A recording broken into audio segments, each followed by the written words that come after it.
Indian air force दुनिया की सबसे ताकतवर वायुसेना में से एक है। बॉर्डर के एक तरफ पाकिस्तान और दूसरी तरफ चीन होने से India two front war situation से घिरा हुआ है।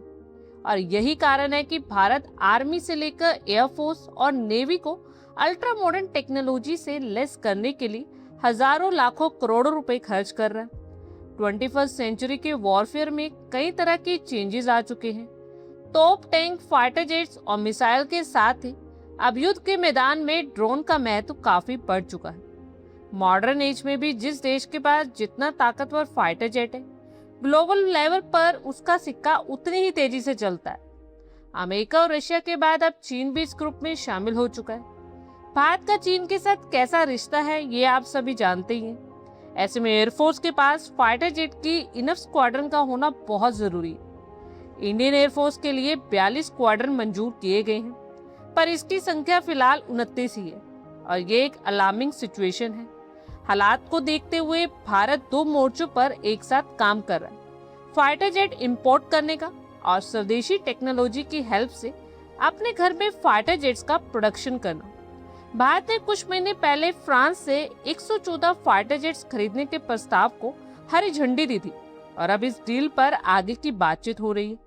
लेकिन मल्टी बिलियन डॉलर की इस डिफेंस डील में 3 महत्वपूर्ण हर्डल सामने आ रही और इन तीनों पर भारत और फ्रांस के बीच फिलहाल सहमति नहीं बन सकी है।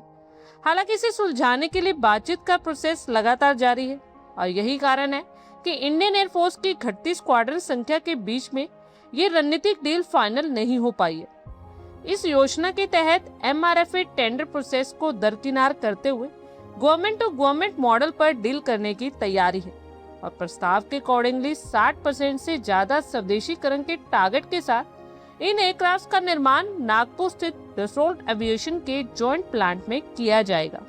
114 रफाल फाइटर जेट की खरीद प्रक्रिया को अंजाम तक पहुंचाने में जिन 3 मुद्दों पर बात अटकी है, उनमें से पहला है रफाल के एक्टिव इलेक्ट्रॉनिकली स्कैन्ड एरे यानी एसा रडार पर मालिकाना हक। इंडियन डिफेंस रिसर्च विंग की एक रिपोर्ट के अकॉर्डिंग रफाल में लगे RBE-2AA एसा रडार के IPR यानी इंटेलेक्चुअल प्रॉपर्टी राइट्स फ्रांसीसी कंपनी थेल्स के पास है।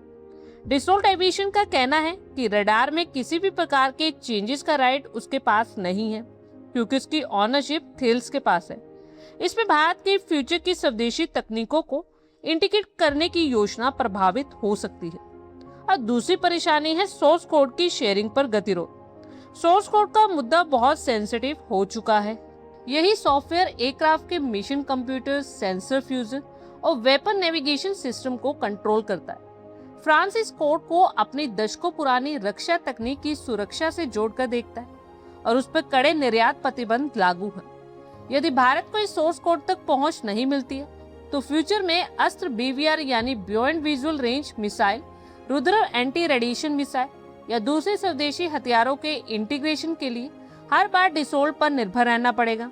इससे भारतीय वायुसेना की ऑपरेशनल लिबर्टी लिमिटेड हो सकती है और पूरे लाइफ साइकिल के दौरान अपग्रेड और मेंटेनेंस के लिए फ्रांसीसी कंपनीज पर निर्भरता बनी रहेगी। और तीसरी परेशानी है ICD तक पहुंच।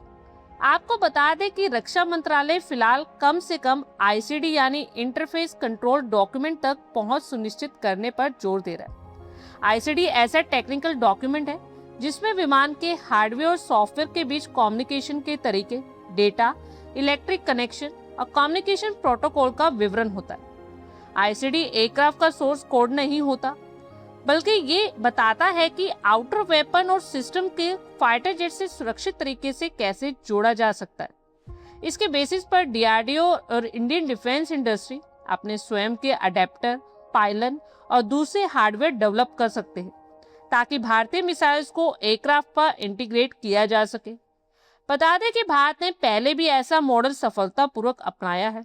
Su-30 MKI फाइटर जेट के मामले में रूस से अपनी जरूरी इंटरफेस रिलेटेड टेक्निकल इंफॉर्मेशन मिलने के बाद भारतीय इंजीनियर्स ने एयरक्राफ्ट में रिसर्च कर ब्रह्मोस सुपरसोनिक क्रूज मिसाइल को सफलतापूर्वक इंटीग्रेट किया था और इस प्रोसेस में रूस की डायरेक्ट निगरानी की जरूरत नहीं पड़ी थी।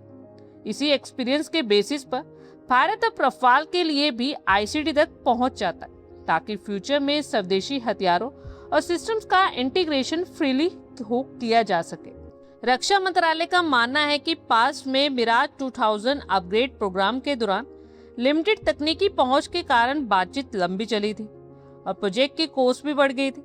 इसलिए इस बार भारत किसी भी प्रकार के वेंडर लॉक इन से बचना चाहता है।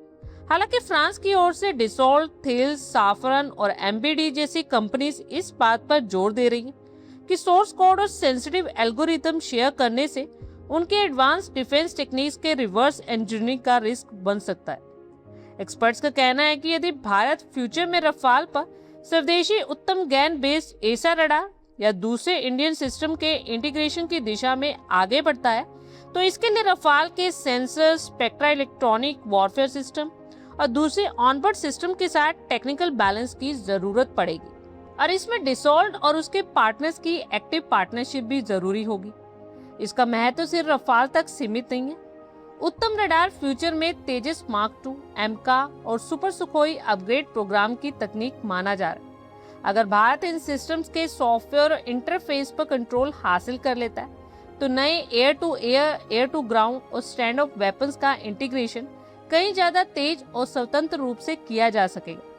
इसे भारतीय वायुसेना के लिए नेटवर्क बेस्ड युद्ध क्षमता को मजबूत करने और रक्षा क्षेत्र के तकनीकी आत्मनिर्भरता हासिल करने की दिशा में महत्वपूर्ण बढ़त मिलेगी।